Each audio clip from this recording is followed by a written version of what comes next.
Sup guys, sup mga katrop. Share ko lang tong mga helmet ko. Yan. Tropa, kung napapansin nyo puro ako naka LS2 at meron tayong bago dito. Yan, bago. Share ko lang sa inyo kung bakit puro LS2 to, maliban dito sa Spider. Kasi ito yung mga trophy natin. Ito yung nagligtas ng buhay natin sa tiyak na kamatayan. Charot.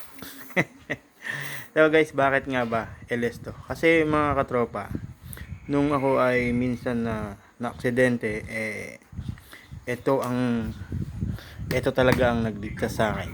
So prove and tested ng LS2 ay matibay. So hindi lang siya sa forma, hindi lang siya sa ganda o sa presyo, talagang maaasahan mo siya.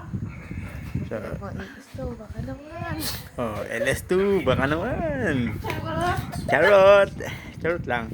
Guys, nakikita nyo ba ito ang may takip?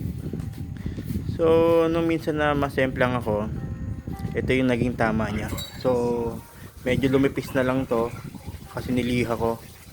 Tapos, tinakpan ko ng sticker para hindi masyadong pangit tignan. Yan. Tindi. Ang haba ng sinadsad ng ulo na to. Kung wala to mga katropa, sigurado may kalalagyan ng ulo ko. Yan, so kaya LS2 lang ang malakas para sa akin. Yan guys, kaya puro LS2 ang helmet namin. Yan. So maliban dito sa Spider, ang Spider kasi mga katropa, ito talaga yung pinakapaborito ko. Pero ang LS2 ang siyang nagligtas sa akin. Yan. So mga katropa, kaya tayo nag-helmet para magkaroon tayo ng protection sa ating ulo. Hindi lang siya basta palamuti o kung ano man. Kaya yung mga iba sa atin naka half face na helmet lang. So may nadaanan kasi ako doon one time na aksidente.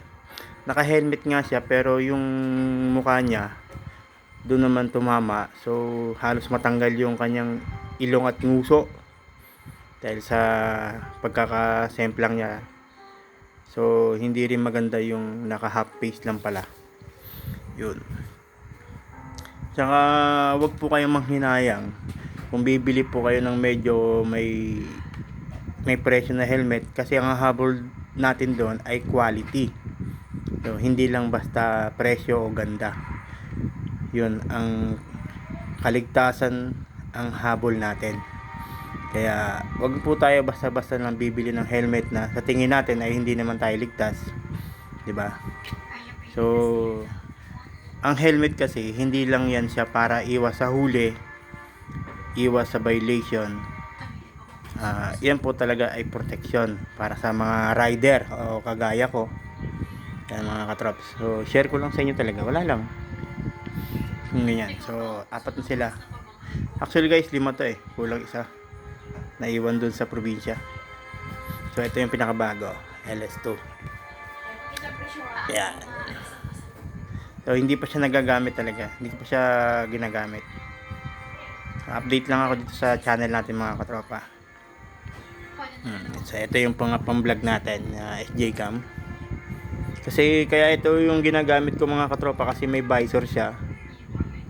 Pag mainit, bababa ko lang. Yan. Pero pag mga night time naman ang takbuhan namin, ito naman ang gamit ko.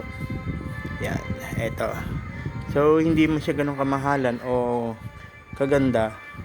Ang importante sa akin minsan niya na akong nailigtas. Yan, di ba?